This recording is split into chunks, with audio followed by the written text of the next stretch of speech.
Halo, selamat siang. Jumpa lagi bersama saya Henry Juju di channel kita. Apa kabar hari ini? Semoga kita semua dalam keadaan sehat dan baik-baik saja, meskipun dengan segala sensasi yang dirasakan. Tetap bersyukur, tetap gembira dan semangat untuk sembuh.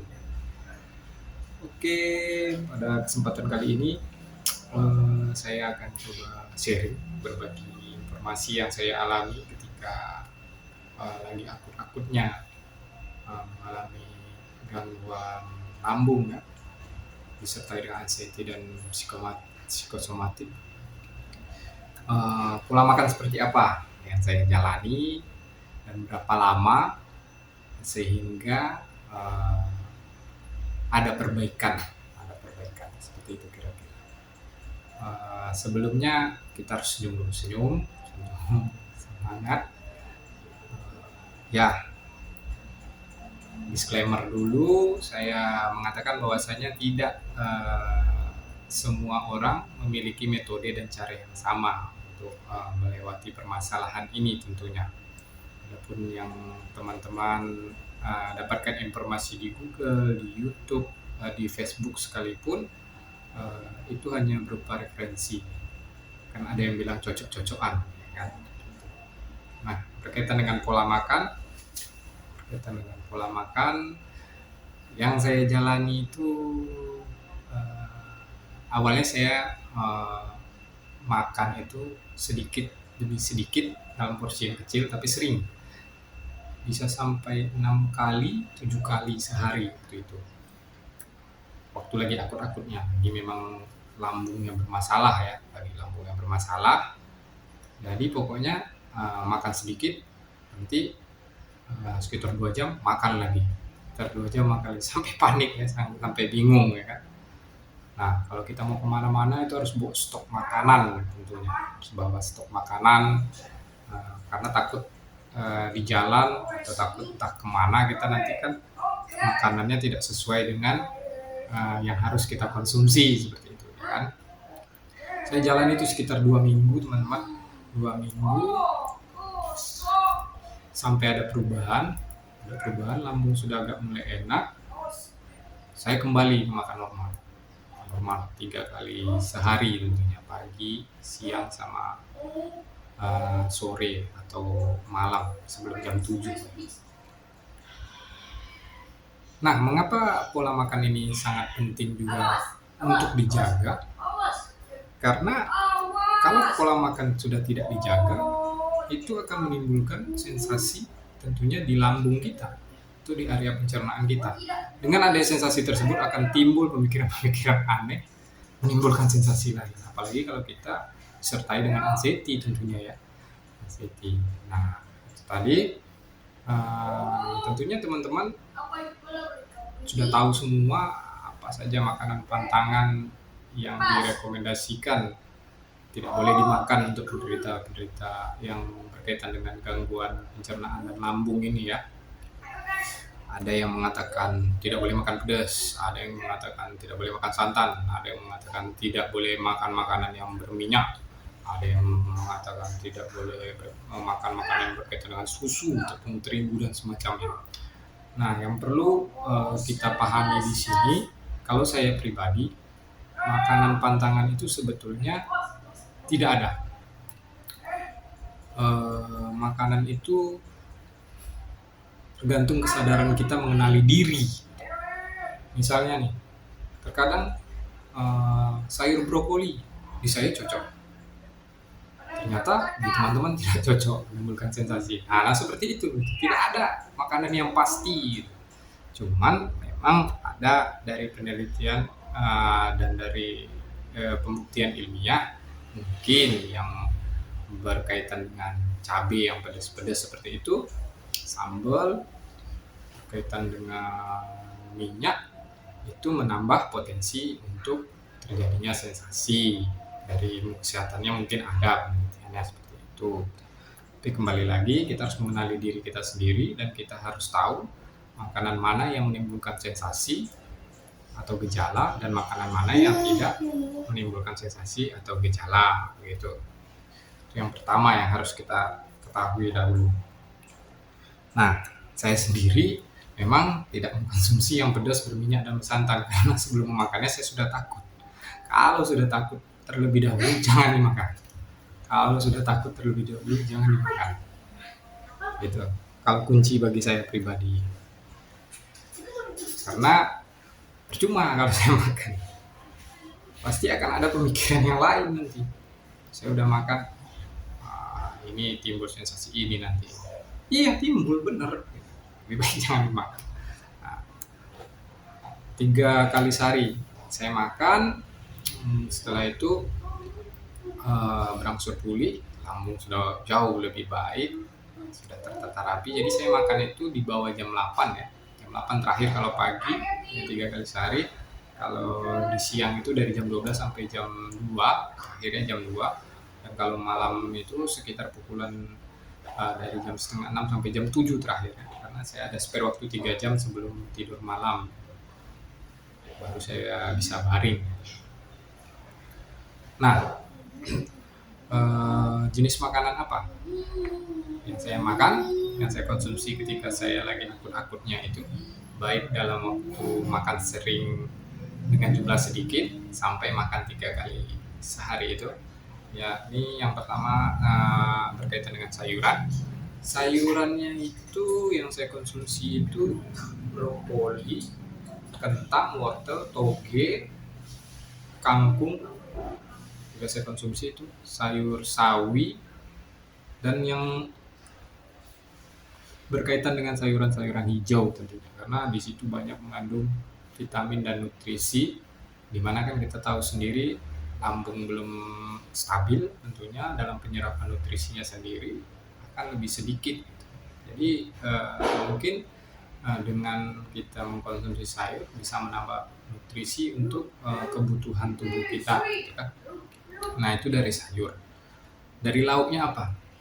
Lauknya bisa dibilang membosanin kan, karena saya udah banyak takutnya dari awal waktu itu. Jadi yang saya konsumsi itu ya putih telur, kuningnya jangan ya. Karena kuningnya itu kalau putihnya itu bagus ya, mengandung protein tentunya. Kalau kuningnya itu dapat mengganggu lambung kita ya, mengganggu lambung kita. Terlalu banyak kita konsumsi karena itu mengandung lemak banyak, adanya lemak kalau tidak salah saya, tolong dikoreksi. Nah selain ayam saya juga konsumsi ikan ya, digoreng dengan minyak zaitun. Kalau pakai minyak biasa saya belum berani waktu itu, jadi yang digunakan adalah minyak zaitun. Selain ayam, ikan tentunya tempe dan tahu itu makanan wajib saya itu. Sebelum sekarang saya sudah bisa mengkonsumsi kembali sambal ya kan, yang berminyak digoreng-goreng sudah saya konsumsi, kecuali mungkin gorengan yang dari beli di luar saya agak menjaga. Nah tentunya dengan adanya sayur, dengan adanya ikan atau lauk tadi, itu kan sangat membantu kita ya dalam memenuhi nutrisi dalam tubuh kita. Nah, buahnya apa? Buahnya. Nah, ini buahnya itu yang seperti saya bilang tadi, cocok di kita belum tentu cocok juga di orang. Ada yang cocok di dirinya itu pisang, padahal di orang lain tidak cocok gitu ya kan. Ada yang mengatakan pepaya itu bagus. Lagi pepaya kan untuk panas dalam kan baik itu pepaya ya kan. Ternyata di orang lain tidak cocok. Ada lagi yang mengatakan air kelapa muda, ya, air kelapa hijau itu. Kalau di saya cocok, di orang lain tidak cocok. Gitu. Jadi ini tadi kita harus mengenali diri kita sendiri. Ketika kita mengkonsumsi buah, makanan, lauk tadi, begitu menimbulkan gejala, catat, jangan diulangi untuk memakannya gitu. Berarti kita sudah mulai mengenali diri kita sendiri gitu. Apa yang cocok bagi kita belum tentu cocok bagi orang, dan apa yang cocok bagi orang belum tentu cocok untuk diri kita sendiri. Nah, buah yang saya konsumsi itu yang rutin biasanya itu melon, pepaya, apel ada saya konsumsi juga, kelapa muda, jagung ya, jagung, Nah, kurma itu bagus untuk pencernaan. Ternyata kurma bagus untuk pencernaan. Yang simpel-simpel saja yang ada di sekitaran kita saja, yang tidak mengeluarkan banyak biaya. Tentunya saya waktu itu tidak mengkonsumsi asam ya, yang buah-buah yang berkaitan dengan asam gitu ya. Saya jauhi dulu, saya hindari dulu lah, ya kan? Karena udah takut terlebih dahulu kan. Ya itu tadi anxiety itu memang luar biasa pengaruhnya ya dalam pola makan. Nah, kenapa kita harus menjaga pola makan? Tentunya ini kan lambung ini sudah digunakan sekian lama ya, dengan cara hidup kita yang luar biasa dulunya kan, makan nggak teratur, semuanya kita hajar dengan jumlah yang luar biasa banyak ya kan, kita tidak menjaga jumlahnya juga ya kan. Belum lagi minyak yang seperti apa itu kan, paling hobi itu goreng-gorengan gitu ya kan. Nah, minyak yang udah berapa kali pakai di gorengan di luar ya kan, kita konsumsi itu kan minyaknya sangat berbahaya ya kan teman-teman. Nah, ujung-ujungnya apa? Lambung kita ini bermasalah. Pabrik pengolahannya itu udah rusak, capek, ya kan?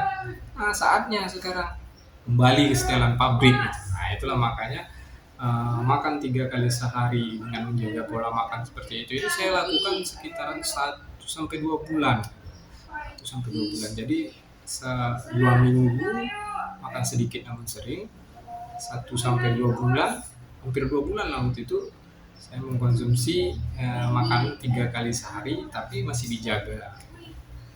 Dan saya juga mulai belajar setelah 2 bulan itu, mulai belajar makan mana yang cocok, makan mana yang menimbulkan sensasi, makan mana yang tidak menimbulkan sensasi. Nah, itu saya mulai mencoba-coba dari di luar makanan wajib yang biasa saya konsumsi, yang saya rasa aman gitu kan, yang direkomendasikan, yang saya cari-cari di Google, saya cari-cari di Facebook gitu kan, tanya teman atau penyintas yang pernah mengalami gangguan asam lambung anxiety ini gitu.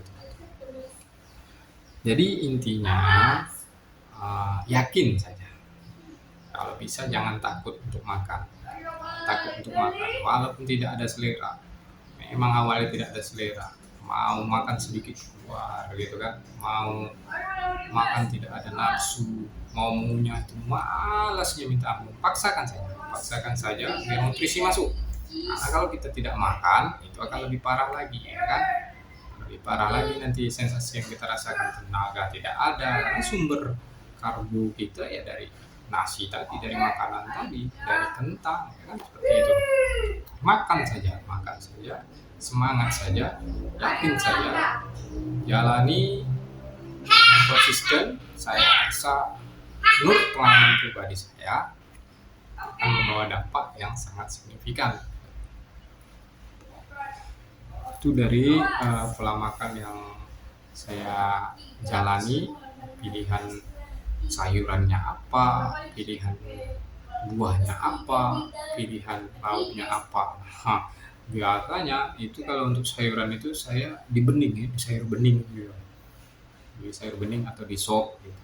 Nah, paling itu goreng-gorengan paling jarang-jarang sih, walaupun menggunakan minyak zaitun tapi jarang-jarang, lebih seringnya biasanya dibakar atau dikukus gitu kan, yang lebih praktis tanpa menggunakan minyak lah, seperti itu. Kalau buah ya terserah bagaimana kita mengkonsumsinya. Tentunya kalau saya lebih sering konsumsi langsung gitu. Ada yang suka di blender ya monggo silahkan ya kan. Jadi waktu itu saya juga belum konsumsi susu karena saya takut ya kan. Itulah pola makan yang saya jalani. Saya bukan seorang mentor, saya hanya orang awam yang ingin berbagi kisah saya sendiri dalam menjalani hari-hari saya ketika akut-akutnya terserang gangguan lambung GERD anxiety psikosomatis ini. Intinya ini tidak berbahaya teman-teman, semangat saja. Memang kita berbeda dari orang sehat yang lain, itu wajar gitu. Yang berbeda itu kita, bukan mereka. Jadi jangan kecewa, jangan sakit hati, anggap saja. Dan memang kenyataannya Tuhan itu lagi sayang pada kita. Karena lambung kita itu harus dikembalikan ke setelah pabrik dulu. Gitu. Ibarat handphone ya kan, nggak error, jadi harus kembalikan ke setelan pabrik biar nanti stabil seperti semula lagi. Ya kan. Dengan rutin menjaga pola makan itu selama hampir 1 sampai 2 bulan, saya rasa eh, pasti ada penyembuhan secara sendirinya ya, karena lambung ini Tuhan sudah ciptakan dengan sedemikian rupa bisa memperbaiki diri sendiri, tentunya dengan menjaga pola makan tadi yang pertama ya kan. Sedangkan luka di kaki yang kelihatan saja itu biasanya bisa sembuh dengan sendirinya asal kita jaga ya kan. Kalau terlalu sering kena air akan lambat eh, akan lambat sembuhnya ya, sama seperti itu lambung kan tidak kelihatan nih gitu kan.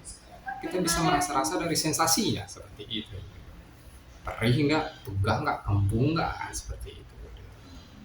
Saya yakin kalau kita pandai, kita sadar sama diri kita, kita tidak ikut-ikut orang, kita jauh lebih mengenal diri kita sendiri, apa yang cocok buat kita dan apa yang tidak cocok bagi kita. Saya rasa penyembuhan dari lambung kita sendiri akan jauh lebih baik. Nah, saya juga dibantu oleh minuman herbal seperti itu yang saya konsumsi. Nanti di video berikutnya saya akan berbagi sharing minuman herbal apa, resep sehat ya, seperti apa yang saya konsumsi sehingga menunjang perkembangan saya ke arah yang lebih baik lagi. Mungkin itu saja, mohon maaf atas segala kata-kata yang kurang, ada kata-kata yang salah. Semoga informasi ini bisa menambah wawasan saja, hanya menambah wawasan tidak apa-apa, didengar saja juga tidak apa-apa, karena saya yakin tidak semua orang cocok dengan apa yang kita jalani, dengan metode apa yang kita lakukan, tentu cocok dengan orang lain. Ini hanya sharing, berbagi informasi saja. Saya bukan seorang dokter, bukan seorang mentor, hanya orang awam yang mengalami itu dan menjalani pola makan yang seperti ini, teman-teman. Ya, kan? Ya, itu saja yang dapat saya sharing pada kali ini. Kita berdoa bersama-sama semoga kita sehat selalu, diberi semangat, sukacita, hingga kita mampu untuk melewati ini semua. Ini hanyalah sebuah jembatan yang harus kita lewati. Di seberang itu ada suatu kebahagiaan yang menanti kita. Jangan takut, karena ini tidak berbahaya. Memang tidak berbahaya. Demikian dari saya, Hendri Juju. Salam sehat selalu.